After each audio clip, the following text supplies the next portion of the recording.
il est 4 h du matin, je suis dans la forêt, enfin la lisière de la forêt, un peu au milieu de nulle part, pas de bruit. Et puis là, j'entends du bruit justement qui vient de la forêt. Quel Donc, je enfer. tourne, donc moi j'ai en frontal sur la tête, je tourne, je regarde et je vois des yeux qui luisent, tu vois. Oh, La lisière, là, le je me cauchemar. dis, bah pas ouf. Ouais.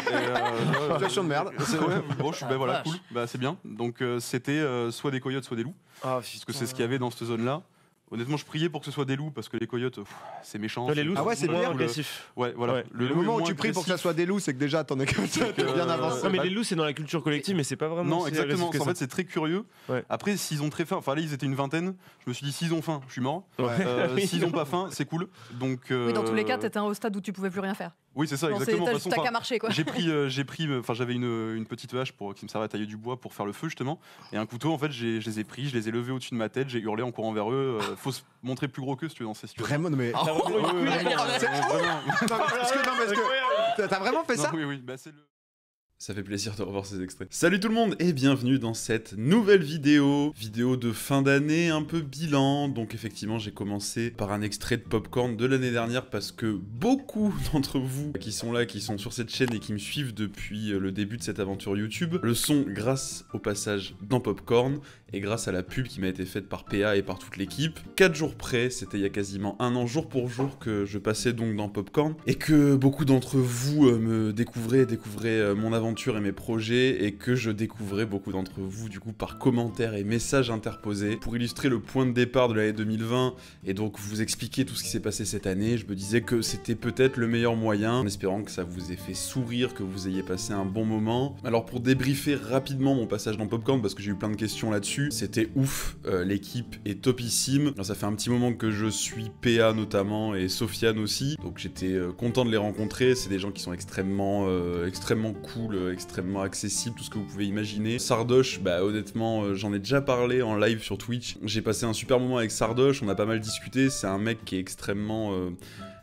intelligent, extrêmement cultivé et surtout qui est à fleur de peau, on le sent, donc je comprends beaucoup de dérapages, beaucoup de polémiques. Bon après voilà, je le connais pas intimement, mais pour l'avoir rencontré très brièvement, je comprends beaucoup des polémiques autour de lui. C'est quelqu'un qui est extrêmement qui est à vif, qui est à fleur de peau, ça se sent, donc bon, je peux comprendre. Toute l'équipe derrière que vous voyez pas donc à la caméra, je pense notamment à Théo par exemple, ou à Max le monteur, à Lou le rédacteur, enfin il y en a plein, Jérémy, Romain, il y en a plein, qui sont des gens vraiment top. J'ai été ultra bien reçu. C'est une grosse prod comme vous pouvez le constater, mais c'est très loin de l'idée qu'on se fait d'une grosse prod. C'est-à-dire j'ai fait pas mal de télé, de radio, etc. en France, au Canada. C'est la première fois que j'étais accueilli dans une ambiance aussi détente. Et pourtant, il y a beaucoup de journalistes qui m'avaient accueilli très chaleureusement. Tu sais que même en tant qu'intervenant, tu vas passer un bon moment. Donc aucun stress. Enfin voilà, ça coulait, c'était top. Bon, maintenant, qu'est-ce qui s'est passé en 2020? Alors 2020...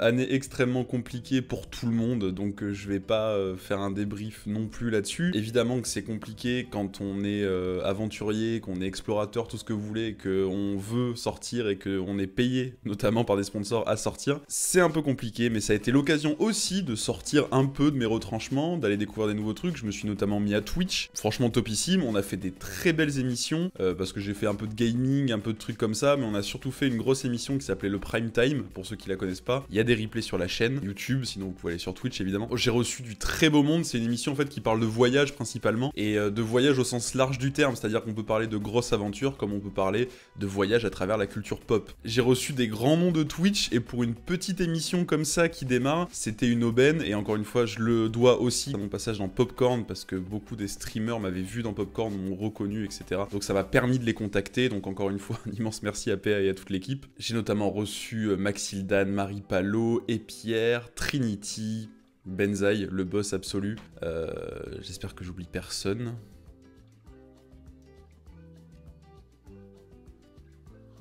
Mézergue, le pianiste Boom Boom Beast. Dur à dire ça. Enfin bref, une émission top. J'ai découvert une autre façon de communiquer avec les gens. Moi qui étais très habitué à Instagram et à Facebook, puis après à YouTube. Là j'ai découvert une autre façon d'interagir en direct. On a créé du contenu dont on n'est pas peu fier. Voilà, l'émission était plutôt plutôt pro, plutôt bien produite, donc c'est cool. C'est toujours dans les cartons, sauf que ces derniers temps, ça a été un peu plus compliqué de trouver des invités notamment. Mais le prime time reviendra bientôt, voilà, à court ou à moyen terme du moins. 2020, ça a aussi été l'année des dernières étapes de l'aventure du Canada, des dernières pierres à l'édifice, à savoir le documentaire qui est sorti en mars, je crois, et le livre qui est sorti très récemment, il y a un peu moins d'un mois maintenant. Le documentaire, vous pouvez le voir, je mets un bouton i, et le livre est dispo en description pour ceux que ça intéresse. Ça aussi, ça a été des gros projets, que ce soit le documentaire. Moi, j'avais quasiment jamais fait de montage de ma vie. J'avais monté peut-être 2 vidéos de 3 minutes sur iMovie quand je me suis lancé dans la production du documentaire. Que maintenant, j'ai pris un peu plus d'expérience en montage, un peu plus d'aisance. Mais effectivement, le documentaire, ça a été une grande découverte. D'ailleurs, j'ai énormément appris en montage et en post-prod grâce au documentaire, et même en pré-prod. Hein. C'était une immense aventure de faire ce documentaire. Ça m'a replongé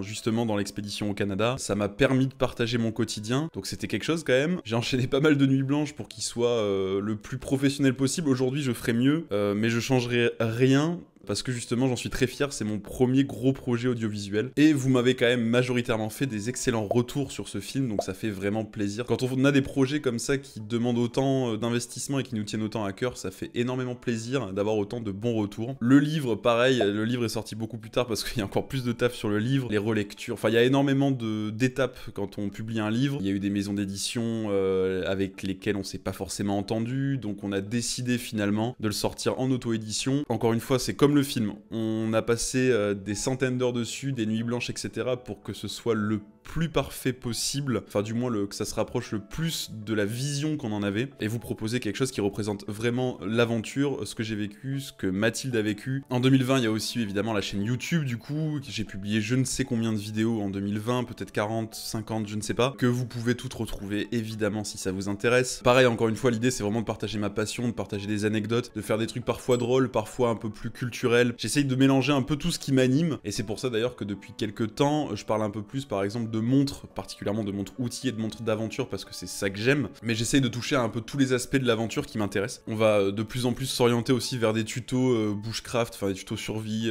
Moi c'est un truc que j'aime beaucoup et c'est un truc qui peut vous intéresser certainement. 2020, j'ai aussi annoncé mon expédition officielle en Antarctique pour 2021, donc S90, comme vous pouvez le constater ici. J'ai donc fait cette annonce, pareil encore une fois qui a été très bien reçue, donc je suis content, merci à tous pour votre soutien. Je vais continuer à publier des vlogs, j'en ai déjà publié un, je vais continuer à en publier pour vous tenir au courant des préparatifs, voilà, de tout tenir informé de comment les choses évoluent. Vous avez vu donc que j'ai un sponsor officiel, un gros sponsor pour cette expédition, une marque de montre OW Zurich 1956, donc une marque de montre suisse qui va m'accompagner financièrement et en me créant du matériel sur mesure, une montre qu'on va co-créer, qui va m'accompagner en Antarctique, qui résistera aux températures et aux conditions assez extrêmes du continent blanc. Honnêtement, je pense que pour nous tous, pour vous qui regardez, pour moi, pour nos proches, 2020 a été une année extrêmement compliquée. Alors, personnellement, j'ai décidé de pas me laisser abattre. Ça m'a enlevé pas mal de certitudes, ça m'a enlevé beaucoup de mes revenus financiers, ça a créé beaucoup de problématiques différentes, mais ça m'a aussi donné du temps, et surtout, ça a donné du temps à pas mal de gens, étant donné qu'on était confinés pendant une partie de l'année. Donc j'ai pu par exemple recevoir des gens dans mon émission Twitch qui auraient pas forcément eu le temps sinon. J'ai pu pareil lancer un format, les interviews de l'aventure, où encore une fois le fait d'être confiné, le fait que les gens aient un peu plus le temps. J'ai eu l'honneur de rencontrer des aventuriers, des explorateurs hors normes, hors du commun, au cours d'échanges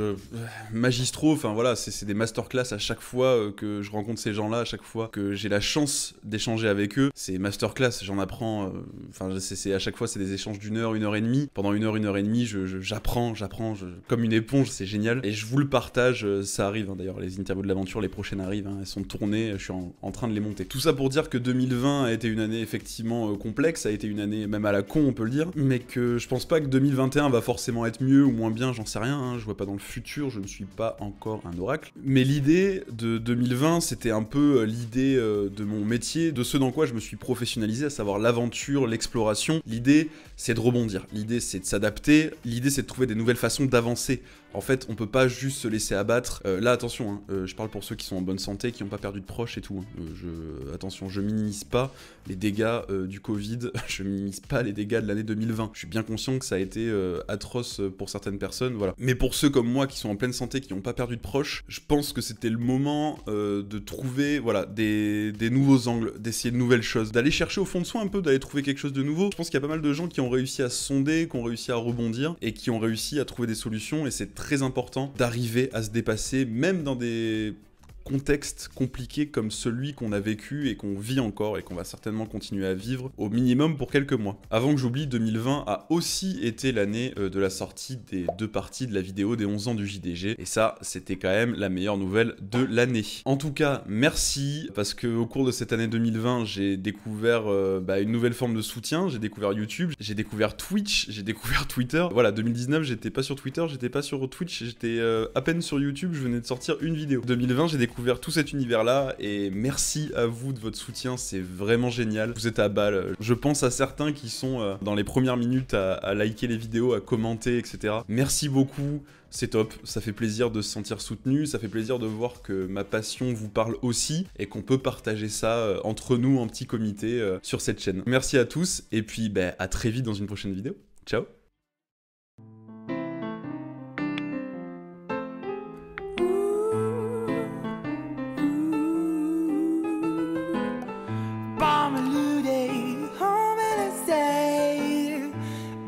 One day, anywhere.